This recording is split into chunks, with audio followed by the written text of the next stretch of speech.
খতিব সাহেবের আমরা বয়ান শুনবো, অর্থাৎ খুতবা শুনবো, এই শুনলে আল্লাহ রাব্বুল আলামিন আমাদেরকে 1 বছর রোজা রাখলে যে সওয়াব আল্লাহ তাআলা তার আমলনামায় লিখে দেবেন। আর 1 বছর ইবাদত বন্দেগী করলে আপনারা আমার আমলনামায় লিখে দেবেন। বলেন সুবহানাল্লাহ। তাহলে কত সওয়াব বলে।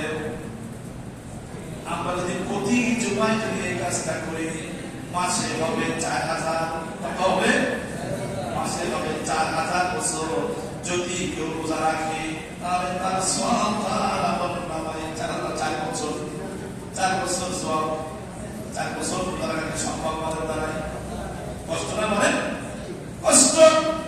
কিন্তু একটু আমল করার দ্বারা আমি দেখি আমার কিছু কিছু বাবাদেরা সামনে সামনে এসে বসে যায়, আগে এসে বসে যায়। আমরা যারা পিছনে আছি আমরা আগামী জুমা থেকে চেষ্টা করতে পারি কি পারি না? পারি না ইনশাআল্লাহ? পারি কি ইনশাআল্লাহ? আগামী জুমা থেকে আমরা আযান হওয়ার সাথে সাথে আগে এসে মেয়েদের সামনে এসে বসে যাবো এবং এই সওয়াবের মালিক হবো। কি 1 বছর রোজা রাখলে যে সওয়াব আর 1 বছর ইবাদত বন্দেগী করলে যে সওয়াব আল্লাহ তাআলা আমলনামায় লিখে দেবে। সুবহানাল্লাহ। এবং শুধু তাই না, আরো বলা হয়েছে যদি সে তওবা করে মসজিদ থেকে চোখের পানি ফেলে বের হওয়া, আল্লাহ রাব্বুল আলামিন তার পিছনের সব গুনাহ মাফ করে দেবে।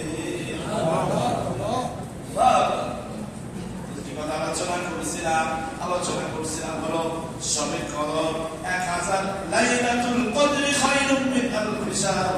1000 বছর ইবাদত বন্দেগী করলে যে সওয়াব, সেই সওয়াব আল্লাহ তাআলা তার আমলনামায় লিখে দেন। তানাজ্জালুল মালাইকাতু ওয়ার রূহু ফিহা বিইذনি রাব্বিহিম মিন কুল্লি আমর। সে রাতের প্রতিটি কাজের জন্য, প্রতিটি আমলের জন্য, প্রতিটি আমলের জন্য, প্রতিটি নেকির জন্য আল্লাহ রাব্বুল আলামিন আসমান থেকে অসংখ্য অসংখ্য অগণিত জিবরাইল আলাইহিস সালাতু ওয়াস সালাম সহ অগণিত ফেরেশতা আল্লাহ রাব্বুল আলামিন ওই রাত্রে বেলা জমিনের মধ্যে ফেরেশতাদেরকে